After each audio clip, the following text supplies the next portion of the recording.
Hey, this is Gunsmithbeard back with another gun video. So first and foremost, thank you guys for coming out this week. It's good to see you. I have a lot of new subscribers, and hopefully those guys are just guys that have been watching the videos each week, or if they're not, they're new. If you're new to the channel, I always welcome you guys. I love having new faces and new conversations. I really appreciate it. Even had a funny one last week about my beard being a little dry and having some dander, so that did make me laugh. So I mean, it is what it is, guys. Not easily offended. But anyway, our channel supporters are Brownells, Swamp Fox Optics, and Shooter Innovations. I always want to take the time to thank them because they make all of this possible, and I'm really appreciative. Let's take a up close look at the gun of the week, and we'll come back and we'll talk about it.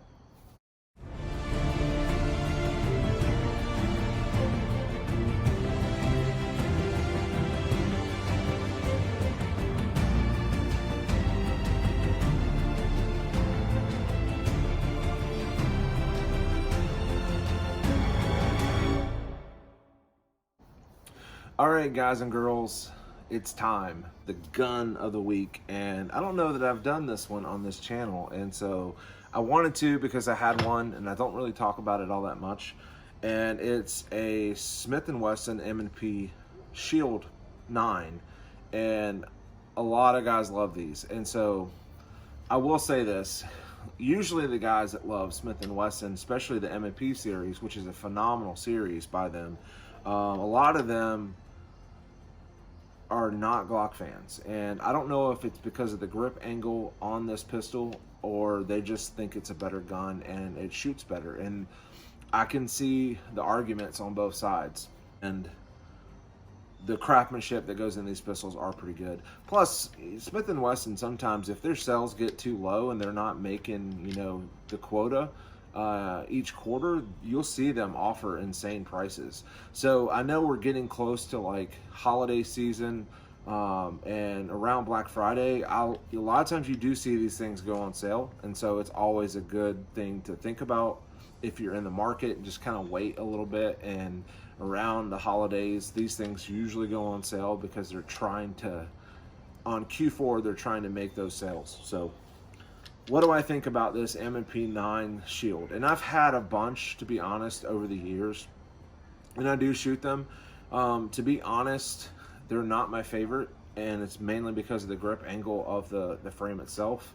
It just doesn't feel that great in my hand, and that's personal preference. I get that. Like, I completely understand that is very subjective because everybody has different hands and finger lengths and all that stuff. So I do think this is a really good pistol and it shoots really well.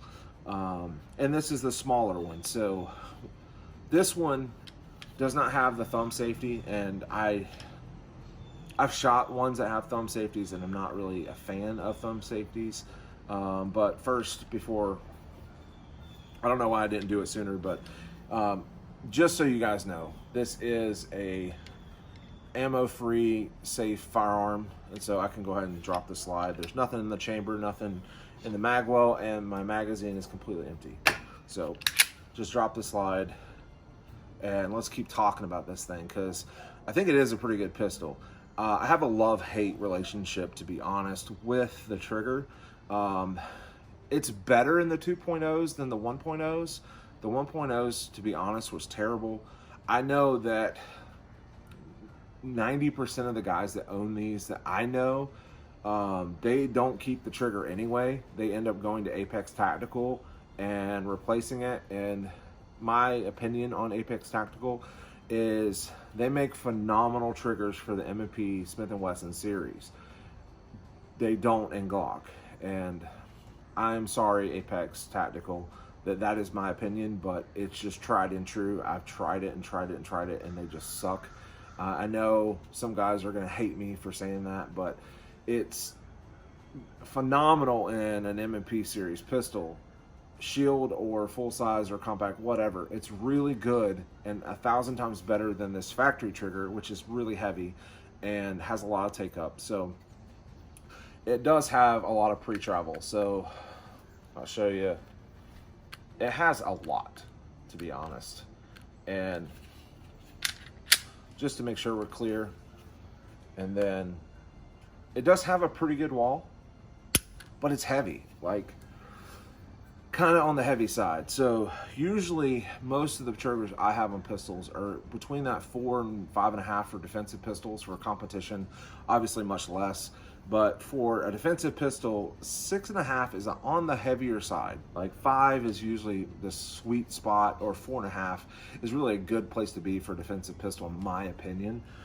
This one is heavy and it's creepy and mushy, and I just don't like it. It's not great. Once you get past all that, it does break on that wall. So, right. I mean, it does break. There's a little give, but it's not a definitive break, not a definitive wall, in my opinion. But a 6.5 pound trigger is on the heavy side.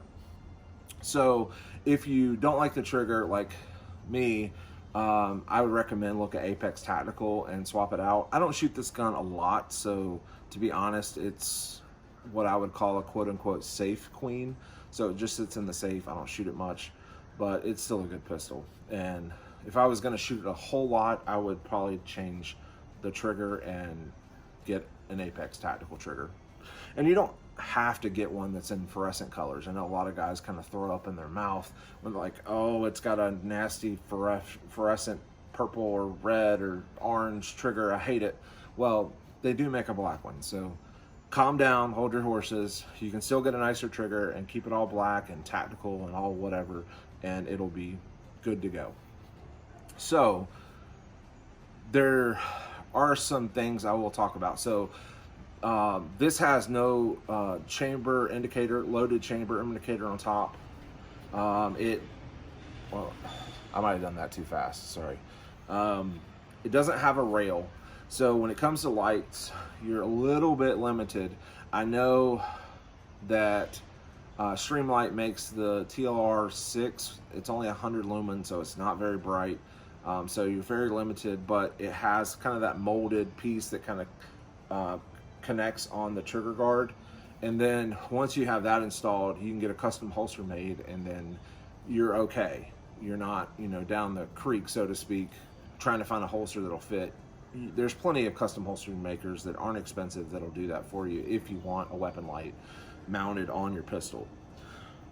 The magazines that come with this thing are a combination of 7 rounds or 8 rounds. The 8 rounds have kind of a bigger extension on the bottom, but what I wanted to talk to you guys about is Mag Guts makes standard mags like a +2 or +3. It extends the capacity from your mags, just changing out the guts, hence Mag Guts, for your pistol. And so they do make one for this pistol, which is obviously the Shield 9, and it gives you 2 more rounds. So this is a 7, and with the guts and everything changed out, which is, I think it's really well made, is now a 9 round magazine. For this size pistol, that's okay. And I know that's not Mag Guts' fault. It's kind of the limitations of this platform, is it's only a now 9 round capacity pistol. So not super great on capacity. The magazines are metal mags. The followers are really good. If you change out the guts, and it gives you a little bit more capacity, and they are reliable. So a lot of guys say when you start changing OEM parts for aftermarket, sometimes you lose reliability and dependability. I haven't found that to be true with these. To weaken a spring, you obviously have to shoot it. So there's plenty of studies on that, where loading magazines technically doesn't weaken the spring, but if you shoot a gun a lot, the spring expands and contracts, and because of that elasticity that goes on, they actually do, you know, break in or get looser or start losing that tension life. But there's don't take my word for it. There's plenty of studies. One of the best studies, if you guys want or interested in that, there was a guy that served in Vietnam. He died. His kids got the guns. Hopefully they didn't sell them. I didn't read that part. But they found loaded magazines that had been in there 40 years in a safe. And they they had somebody check it. They're like, it looks good. They went to the range and they shot all the magazines, unloaded all the magazines, and none of them had failures. It's a really cool study I read. It's been a while since I've read it. Just a really cool kind of study that I read. I think I read it right after I got out of gunsmithing school, and I thought it was really fascinating. So again, I'm not an engineer or anything like that, so I know the engineers could probably explain that, why that is better than I could. What's the weight of this thing? And I will say, for such a small pistol, it's kind of on the heavier side. It's 19 ounces unloaded. That's kind of preference. If you like a lighter gun, heavier gun, or that doesn't matter to you, then that's kind of where the stats are on this thing. The barrel itself is around 3.1 inches long, and it is stainless. It has been hardened. I think it's nitrite, if I remember correctly. So it sits around 68 rock hardness as far as the hardening agent on the barrel. So it's a really good coating that they put on it, and it's stainless, and it's a pretty good shooting gun. For a factory barrel, I'll say. Are there better factory barrels? Of course there are. I'm not going to debunk that. I can tell you a couple places that I would go if you really want a good barrel is KKM Precision. They make really, really good barrels for handguns. So if you don't like the barrel that's in it, there are other options that are phenomenal. And so take that as you will. As far as the sights, factory sights in my opinion suck. This gun has like a 5.3 inch sight radius with a 3 white dot setup. The good news about Smith & Wesson and the M&P series, it's been out for so long that the aftermarket community has really caught up. So there's a ton of options for sights and holsters and some aftermarket parts. It's still not as good as Glock. Like I said, I feel like Glock is like the Honda and Toyota of the gun world, because there's everything under the sun for those. There's tons of aftermarket stuff as far as the industry support, but it's not as good as Glock in my opinion. But that shouldn't deter you from buying this. Like I said, these guns go on sale once or twice a year, and you can get a substantial discount or mail-in rebate or whatever they're doing to get a really good price on these. And so if you're in the market and you're looking for a good pistol, I think this is a good pistol. But here's my disclaimer. Go to a range that has a rental service, shoot the gun first, make sure it works for you. Don't buy it online like you would buy pants online and try it on and realize, oh my God, I've gained weight and I can't fit in these pants.